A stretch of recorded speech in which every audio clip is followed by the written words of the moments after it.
There's something special about everybody coming together for a new understanding. And for people who know me, they know in my classes that I can talk a lot. I see it with some of my students here today. I know I can talk a lot, so I wrote some things down so I don't keep you here all day. But I encourage you to learn from my lessons in life, some of the things that I've gone through.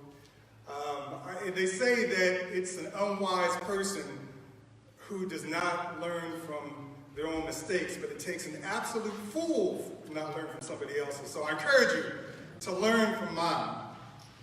I've tested these lessons and I've succeeded. I've ignored these lessons and I have failed. I've studied these lessons from some of the best gurus around the world, and I've tried them, they work, and I want to try to leave some of them with you on today. If you give me just a few minutes, well, I see Reverend Dr. P in here. Give me a few Baptist preachers minutes, and I promise to get you out of here as quickly as possible. The main point of today is to let you in on an old secret. You become what you think about. You become what you think about all day. I'm here to share this secret with you because it has shifted my life around. It is a secret that holds the power of every religion, every success story, and every failure. You become what you think about. And if you think about nothing, you become nothing. Again, I say it again, you become what you think about. And if you think about nothing, you become nothing. It's some mysterious law in the universe. Whatever way God set it up, it just works like that. I've found evidence of that, and I want to talk to you about that a little bit today. I've jumped through many obstacles in my life, and I'd like to share with you some of them. But the first obstacle comes from the story of one of the biggest gangsters I've ever met. Not gangsters, I know how to say gangsters, but gangsters. Gangsters are different. Y'all know gangsters. I've learned this story from a gangster. I'm from Oklahoma City, and we do have black people in Oklahoma. I'm from Oklahoma City. Shout out to all my people from Oklahoma City in here. In Oklahoma City, I was hanging out with one of my friends. I used to work at nightclubs back home when I was younger, in my 20s, and made my way through college. I used to be a bartender, I used to be a bouncer, did all kind of different things. And I was hanging out with this one guy there as I was serving people. It's not the life I live now, but it's the life that took me here. But I was serving one of the gangsters in there, and he was talking about all the stuff he's doing. This was one guy with his gang and how hard he was and everything. And then I saw him about a week later, and I was driving through a neighborhood, and they were kind of teasing this little short guy that was walking through his neighborhood and everything. The guy was dressed up in a nice suit, but they would tease him like, oh yeah, we can take this guy and everything. We got to pump this guy.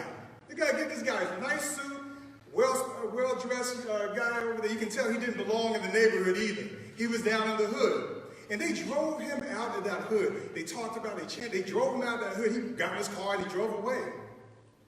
About 2 weeks later, he came back to those same projects with the sheriff to deliver a notice that they have 30 days to vacate the projects because his little gangster self bought them.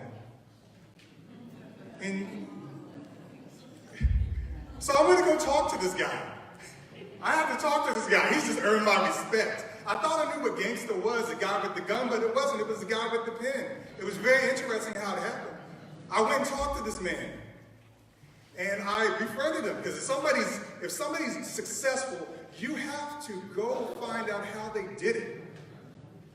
If you don't know them, you can read about it. Thousands of people have talked about their success and written it down in the books, and they have it right in the library over there. And some people don't even read. It's there. There's a blueprint of how to do it. I asked this guy, how did he do it? It's a short guy, a Jewish guy. Nice guy and everything. We talked, man, and I had this little black power medallion on with the fist. And he said, what do you know about power? I said, well, Malcolm, who else? Marcus Garvey, And he said, let me show you something. And I'm going somewhere with this, and I'm sticking with my point. And this is about sight. This is about sight. There's a big lesson about sight in this, and what you see determines where you will go and what you will do. So the sight lesson came to this. He pointed around at one of these tall buildings over here. He said, see that building over there? I said, yeah. He said, beautiful building. Okay, great. He said, you see that bank over there? That's the headquarters of the Bank of Oklahoma. They own Bank of Texas and Bank of New Mexico. They have over 300 branches. He said, you see this business district over here? All that my people own, that's my people's power. He said, point around Oklahoma City and show me your people's power. I had to change my sight. I was looking at this thing all wrong. I was looking at power all wrong. I realized that what I see determines a lot. Part of my message is you treat everything around you according to its value. And that means you have to look at it a certain way. And what I found out on that day is that my eyes were affecting me. And what I want you to think about, everybody here, especially the students, is I want you to think about this. Are your eyes affecting you? Are your eyes affecting you? How you treat yourself determines the value you place on yourself. You treat yourself according to the value you give yourself. Do you want something? Well, the value determines how you will treat it. Everybody treats everything according to its value. And when eyes affect you, it changes the way you treat things. So the next thing he did is he reached down into his wallet. I've shown this example to my class. He reached down to his wallet. He pulled out a $1 bill, and he set it down, and he waited for my reaction. Nothing. $1, no reaction. We're going to pretend with this next one. He pulled out a $100 bill. Pretend it's 100. My eyes got really big. He said it right there. My eyes got really big. My eyes started looking at it. He handed it to me. Well, I was very careful with it. He said, that's a lesson for you. You treat everything around you according to its value to you. You didn't act excited for this. If he put this $1 bill in my hand, nothing would have happened. He put this $100 bill in my hand, and I totally changed. I did this example for students. How many of you students in here have had my class where I've put a $20 bill and I've set it on the ground? You should see their eyes. They start plotting how to get it, because you treat everything according to its value. Your sight is affecting you. That's the message today. Your sight is affecting you. So how do you change your eyes? Well, you change your eyes by changing your knowledge. Because the only reason I knew that this was different than this is because what I know about it. You change your eyes by changing your knowledge. And to get new knowledge, you have to study and you have to learn. That's what you're doing here at college. You're studying, you're learning to get new knowledge so you'll do something different. Even if you did not know that, you're here to change the way you do things. You can no longer be the way you are. If you want to reach your goals, you have to start by changing your knowledge, which changes the story about yourself. That story acts like a replay button in your mind and keeps replaying your same life over and over again, according to your knowledge, which affects what you see. Then it affects how you act and how you grab things. And then if you never change the way you see anything, you will never change what you go after. And you'll keep reaching after garbage. And then you'll wonder why you are attracting garbage to your life. You're reaching out for it because of your eyes. So you have to change what you see. You can only do that by the knowledge. And what is knowledge? It's just a collection of words. You have a whole library of them. I'm an advocate for the library. I'm an advocate for reading. People wrote down how they got successful. Now, KRS-One, one of my favorite rappers back in the day, you guys probably couldn't imagine me as a rapper back in the day, too. With the locks, you guys call them dreadlocks. But I couldn't even imagine that and everything like that. But, you know, I put that away because I had to go undercover. You have to learn that. You have to go undercover and put certain things away so you can go into an area and end up one day standing in front of a podium being able to spread some wisdom from what somebody gave to you. I had to go undercover. Now, KRS-One gave a great example of sight, because your sight is affecting you. And this is one of the most important lessons you can learn in college that will help you get through all of your classes. Here it is. Again, this is not my example. This is KRS-One. I was at one of his lectures in Columbia, Allen University, back in 2016. I heard him give this lecture, and it stuck with me. And he started like this. He said, we walk into a room like this room right here.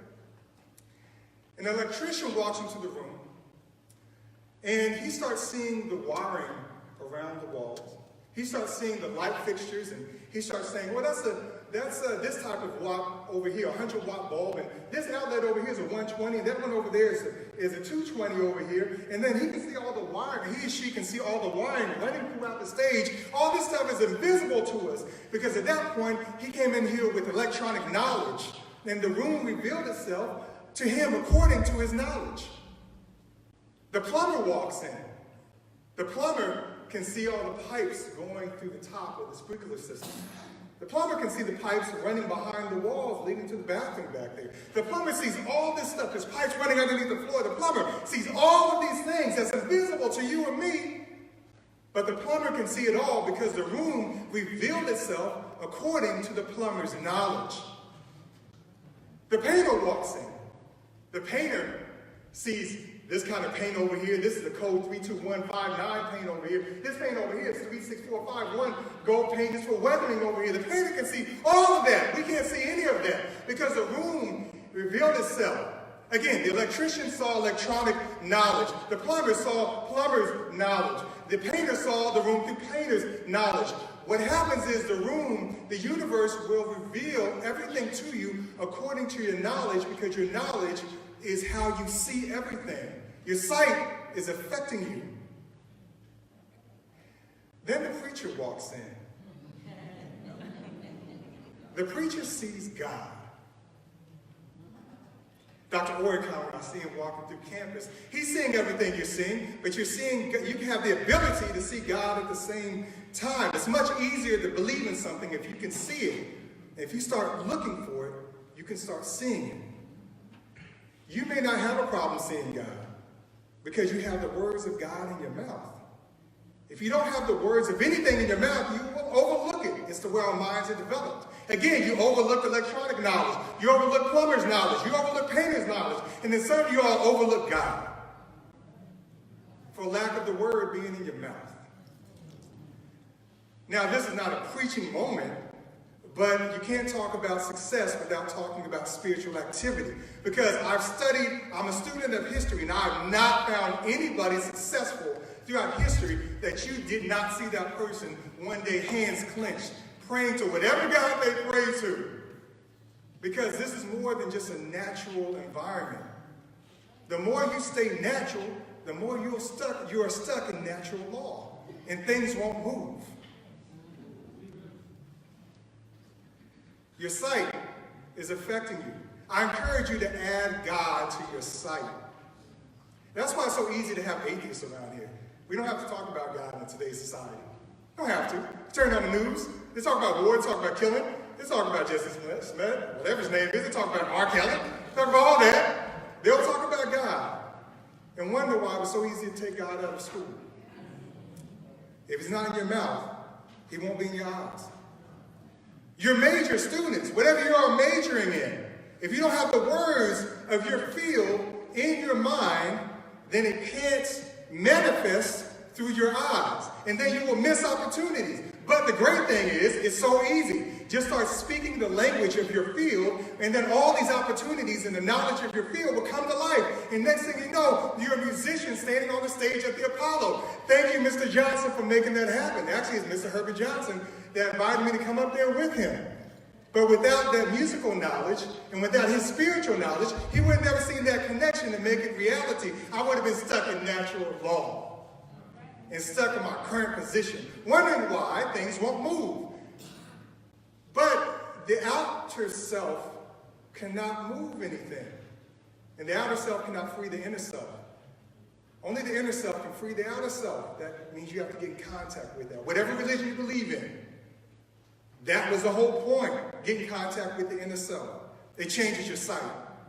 That's how we did it. That's how we kept the faith through slavery. That's how we kept the faith through the civil rights movement. We kept it by our sight. Keeping our eye on the what? Your sight. With no prize, you don't see anything. Life is worthless. Then you end up taking your life. You don't care about life. It's easy to destroy life if you don't see God in everything.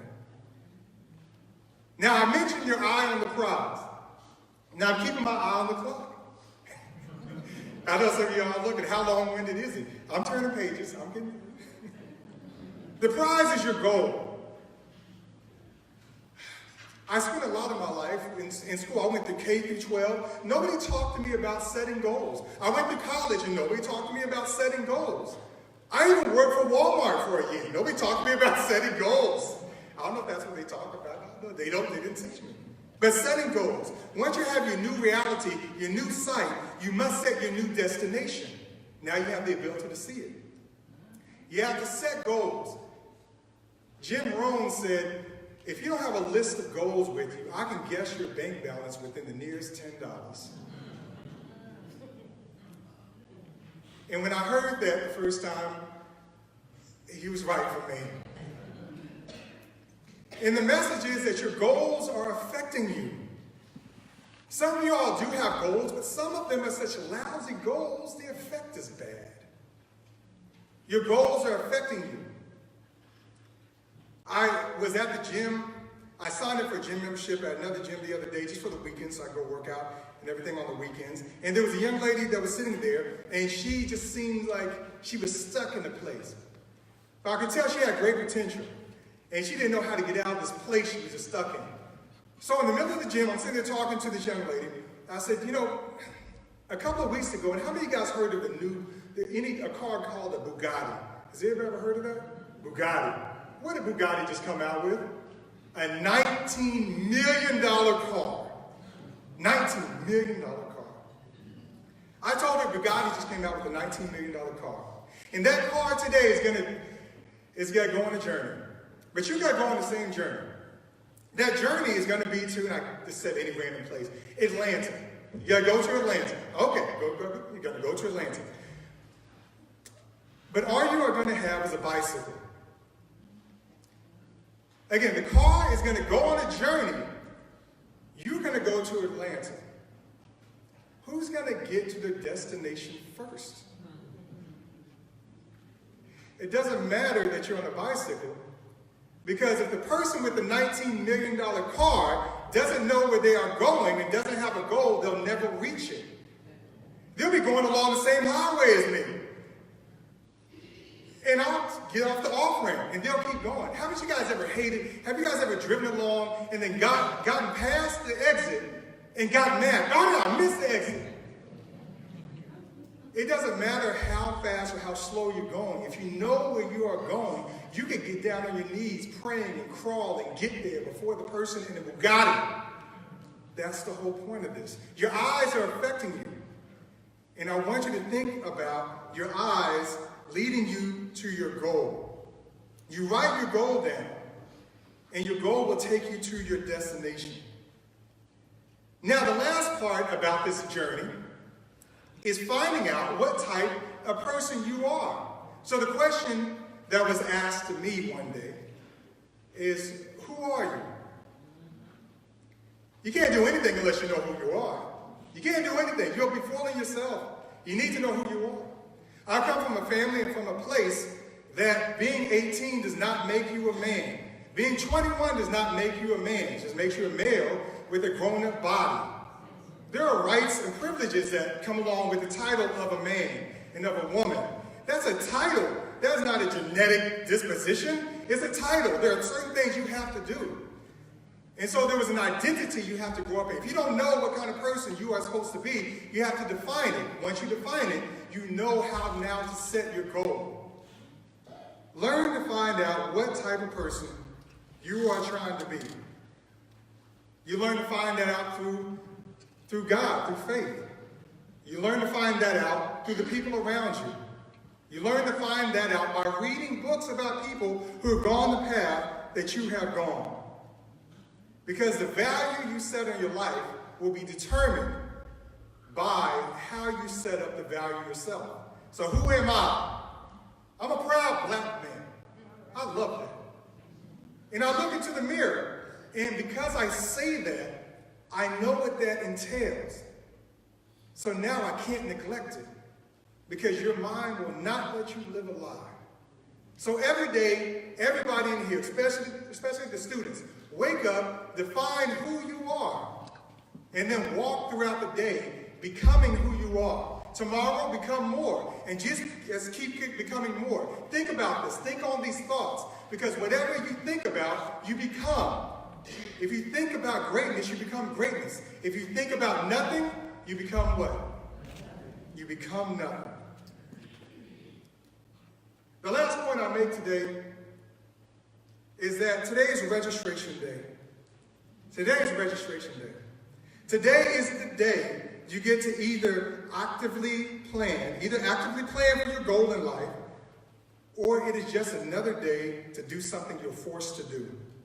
I don't want you to think about it like that. It's a choice to start building the rest of your life. Just making out your schedule. It's a choice. If you have the eyes to see it. Some people don't. Some people are stuck where they are. The only difference between winners and losers is that winners find a way, because their eyes allow them to shift what they see and keep their eye on the prize. The choice is yours. If you say this is going to be a good day, then life will start revealing itself, like the painter, the electrician, the plumber, and the room will start to become good. Life is both flower and both manure. You can either start sniffing the flowers and start shoveling the manure, or flip it the other way around. I encourage you not to sniff the manure. I encourage you to sniff the flowers and shovel the manure. The manure will be there. This life is not easy, but it's which end you're going to sniff. Get up off the ground, smell the flowers, shovel the manure, get the stuff out the way, and build your life. Now is the time you build your life. I know life is going to test you, but remember, if there was no test, there would be no lesson. It's a test because there is a lesson. And it's not easy. There's an old saying that if the mountain was smooth, you wouldn't be able to climb it. This is not easy, but it's worth it at the top of the mountain. I want to tell you to be ready to work. Don't wish it was easier. Wish you were better. Every morning, I have an alarm that goes off my phone. And Ms. McBride, you hear these alarms go off all the time in the office. You guys hear the alarms go off, and you might wonder what it's saying. It's saying, don't wish it was easier, wish you were better. Students, I encourage you, don't wish it was easier, wish you were better. Don't wish for less problems, wish for more skills. Don't wish for easier homework, wish for more knowledge. Don't wish for things to be easier, wish for things to be better. And you know what will happen over time? You will get better. I want to thank you all today for listening.